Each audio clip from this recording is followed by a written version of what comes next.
আসসালামু আলাইকুম প্রিয় দর্শক, অন্য মঞ্চের আলাপচারিতায় আপনাদের সকলকে আমন্ত্রণ জানাচ্ছি।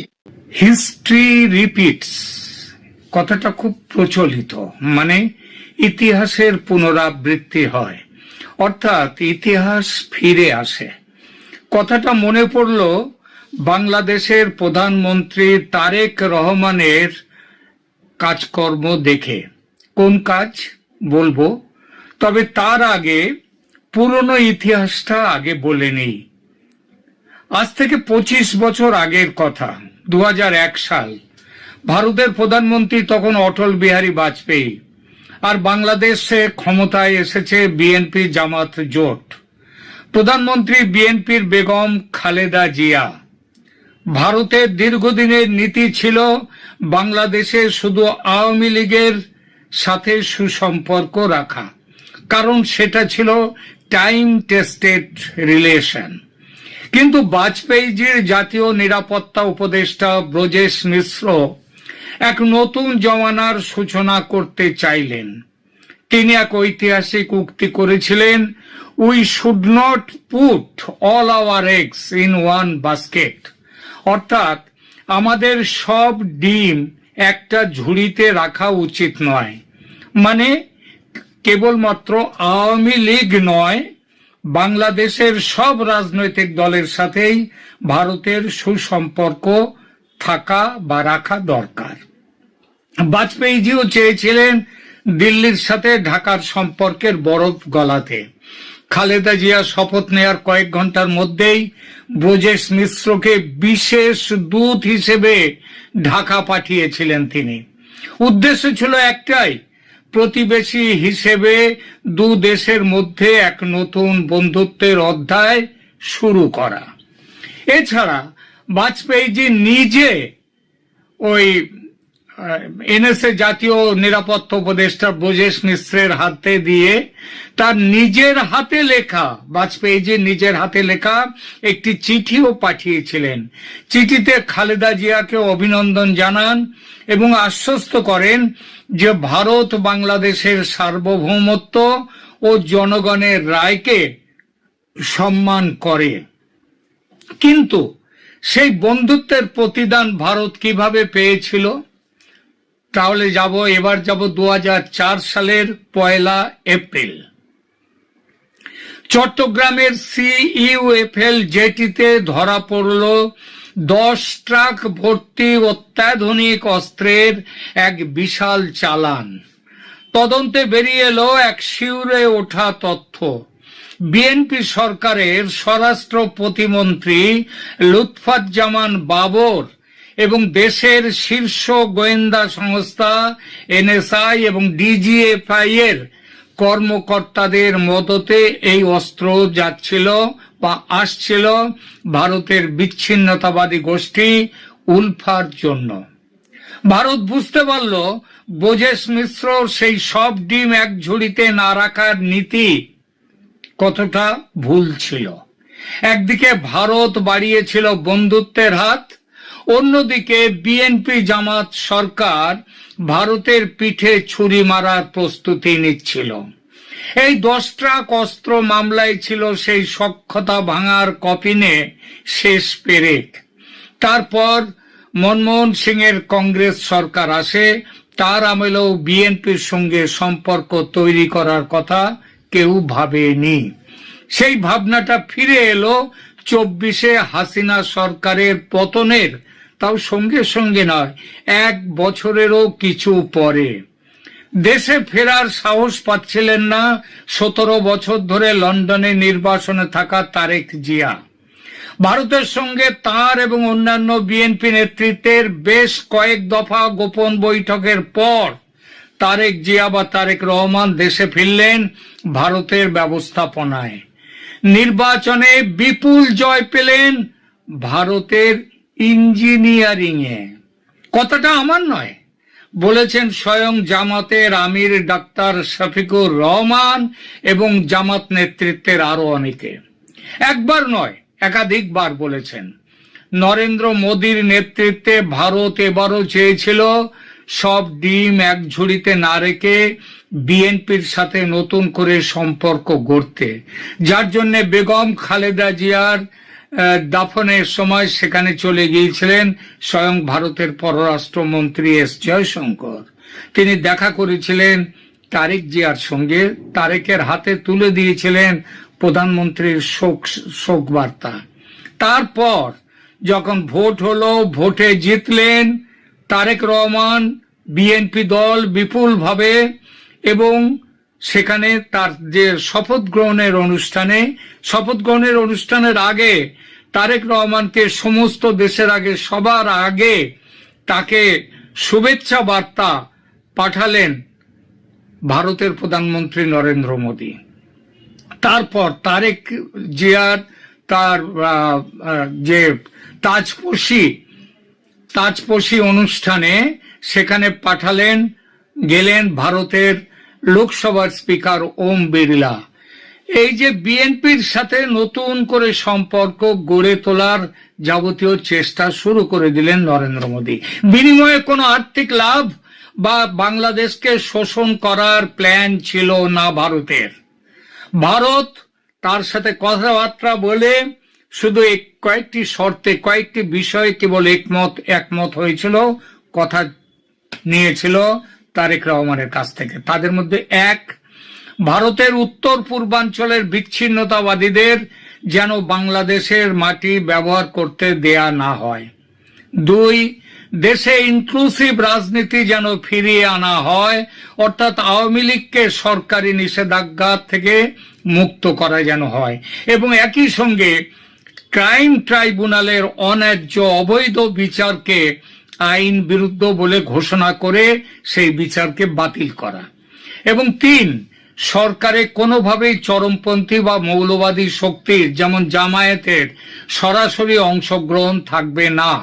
ভারতের এই তিন শর্তে সহমত হলে তারেক দেশে ফেরেন এবং ভারত সব রকমের সহযোগিতা দিয়ে তারেকের জয়ের পথ প্রশস্ত করে। কিন্তু প্রধানমন্ত্রী হবার পর তারেক রহমান কি সেই 2004 সালের মতোই ভারতের বিশ্বাস ভাঙতে চলেছেন?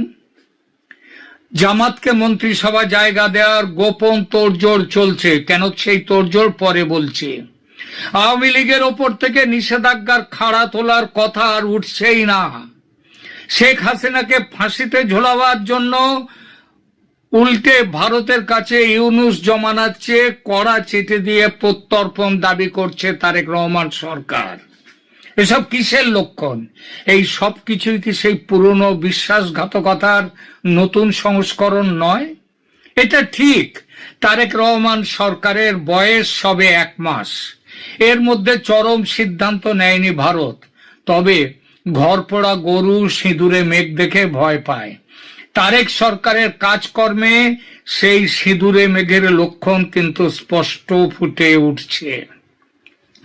আওয়ামী লীগ নেতাদের জেল মুক্তির কোনো খবর নেই।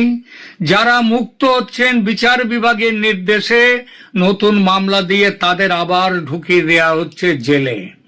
এই যদি বিএনপির গণতন্ত্র রক্ষার আসল ছবি হয় তাহলে সন্দেহ জাগেই। আর ঠিক এই কারণেই হয়তো এবার ভারত আর কোনো বিশেষ দূতের অপেক্ষা না করে অজিত ডোভালের মাধ্যমে সরাসরি 1 মাসের ডেডলাইন দিয়ে দিয়েছে। বাংলাদেশের DGFI major general Mohammad Kaiser Rashid Chowdhury ফেব্রুয়ারির শেষ দিকে ডিজিএফআই এর প্রধান হন। মার্চের শুরুতে তিনি গোপনে একদম চুপি নয়াদিল্লি এসে রিসার্চ অ্যান্ড অ্যানালিসিস উইং বা রয়ের প্রধান পরাগ জৈন এবং ভারতের director general of military intelligence lieutenant general R S. রমনের সঙ্গে বৈঠক করেন। কিন্তু সবচেয়ে গুরুত্বপূর্ণ ভারতের বৈঠকটি হলো ভারতের জাতীয় নিরাপত্তা উপদেষ্টা অজিত ডোভালের সঙ্গে মেজর জেনারেল মোহাম্মদ কায়সার রশিদ চৌধুরীর একটি অতি গোপন বৈঠক। হিন্দুস্তান টাইমসের রিপোর্ট অনুযায়ী তিনি ভারতের জাতীয় নিরাপত্তা উপদেষ্টা অজিত ডোভালের সঙ্গেও কথা বলেন। তবে এই সফর বা বৈঠক নিয়ে ভারতের পক্ষ থেকে কোনো সরকারি রিড আউট প্রকাশ করা হয়নি, রিড আউট প্রকাশ করেনি বাংলাদেশ সরকারও। বাংলাদেশের মেজর জেনারেলকে বলে দেয়া হয়েছে এই পুরো খবরটা যেন বাংলাদেশের প্রধানমন্ত্রীকে জানিয়ে দেয়া হয়। কেন ভারত আজ বিএনপি সরকারের উপর চরম রুষ্ট? কেন অজিত ডোভালকে দিল্লির বুকে বাংলাদেশের গোয়েন্দা প্রধানকে ডেকে চরম হুঁশিয়ারি দিতে হলো? আজকের ভিডিওতে আমরা পর্দার পেছনের সেই গোপন রাজনীতির সব ব্যবচ্ছেদ করব। রাজনীতির ময়দানে কোনো কিছু এমনি এমনি হয় না। তারেক রহমানের দেশে ফেরা এবং প্রধানমন্ত্রী হওয়ার নেপথ্যে ভারতের একটি বড় পরিকল্পনা ছিল, আগেই বলেছি। কথা ছিল আওয়ামী লীগের বিরুদ্ধে কোনো প্রতিশোধমূলক রাজনীতি হবে না এবং উগ্র মৌলবাদী শক্তি বিশেষ করে জামাতের প্রভাব নিয়ন্ত্রণ করা হবে। কিন্তু প্রধানমন্ত্রী হওয়ার পর থেকেই তারেক রহমানের ভোল বদল শুরু হয়েছে। ভারতের দেয়া সেই প্রতিশ্রুতির কোনো প্রতিফলন এখন আর তার কাজে দেখা যাচ্ছে না। তিনি জামাতকে মন্ত্রিসভায় জায়গা দেওয়ার কথা ভাবছেন এবং আওয়ামী লীগের ওপর রাজনৈতিক নিষেধাজ্ঞা ও আইসিটি ট্রাইব্যুনালের খড়গ বহাল রেখেছেন, বরং চিঠি দিচ্ছেন আইসিটির রায়ের প্রেক্ষিতে শেখ হাসিনা এবং আসাদুজ্জামান খান কামালকে যাতে তাড়াতাড়ি বাংলাদেশে প্রত্যর্পণ করা হয়। দিল্লির কূটনীতিকদের মতে এটি ভারতের সাথে করা বড় ধরনের কথা খেলাপি বা বিশ্বাসঘাতকতা। ইতিমধ্যে প্রকাশ্যে এসেছে আমেরিকা, ইউনূস, জামাত, বিএনপির মিলেমিশে দেশ বিক্রির গোপন অধ্যায়। ইউনূস সরকারের সাবেক এনএসএ জাতীয় নিরাপত্তা উপদেষ্টা তথা বিএনপি সরকারের বর্তমান পররাষ্ট্রমন্ত্রী খলিলুর রহমান সম্প্রতি আমেরিকার সঙ্গে গোপন চুক্তি নিয়ে হাটে হাড়ি ভেঙেছেন। এক চাঞ্চল্যকর তথ্য ফাঁস করেছেন তিনি। বলেছেন আমেরিকার কাছে ডক্টর ইউনূসের দেশ বিক্রির চুক্তির কথা অজানা ছিল না তারেক রহমানের। আর দেখুন, একথা জানতেন জামায়াতের আমিরও। সবাই মিলে সেই চুক্তি মেনে নিয়েছে। আর খলিলুর রহমান এত বড় কথা ফাঁস করে দেওয়ার পর সবাই চুপ হয়ে গেছে। খলিলুর রহমানের বিরুদ্ধে কোনো ব্যবস্থা নেয়ার সাহসী কারণ নেই। এবার বুঝতে পারছেন কেন রাজত্ব চলে যাওয়ার পরও ঢাকায় থাকার সাহস পান ডক্টর ইউনূস। কেন সাহসটা পান? কারণ তিনি জানেন যত অন্যায় করে থাকুন তিনি, তার গায়ে হাত দেওয়ার সাহস বর্তমান সরকারের নেই। কারণ সবাই মিলে একসঙ্গে এই দেশ বিক্রির পাপের ভাগীদার। শেখ হাসিনা বলেছেন সেন্ট মার্টিন দ্বীপ আমেরিকার হাতে তুলে দিলে তার প্রধানমন্ত্রী চলে যাওয়ার ভয় ছিল না, তিনি তা চাননি। আর এখন ইউনূস, জামাত, বিএনপি মিলে শুধু সেন্ট মার্টিন নয়, আরো অনেক কিছু তুলে দিয়েছে আমেরিকার হাতে। এখন আমেরিকা চাইছে এক পথের পথিক হয়ে কেন জামাত থাকবে সরকারের বাইরে। ভোটের আগে আপনাদের মনে আছে ওয়াশিংটন পোস্টে বড় করে বেরিয়েছিল আমেরিকা এবং পশ্চিমা শক্তি চাইছে জামাত বাংলাদেশের ক্ষমতায় আসুক। কেন এটা ভেবেছিল মনে আছে? তা আমেরিকা এখন চাইছে জামাত কেন থাকবে সরকারের বাইরে, কারণ তারাও তো এই একসাথেই কাজ করেছে, তারাও আসুক সরকারে। তারেকের মেনে নেওয়া ছাড়া বোধহয় অন্য পথ নেই।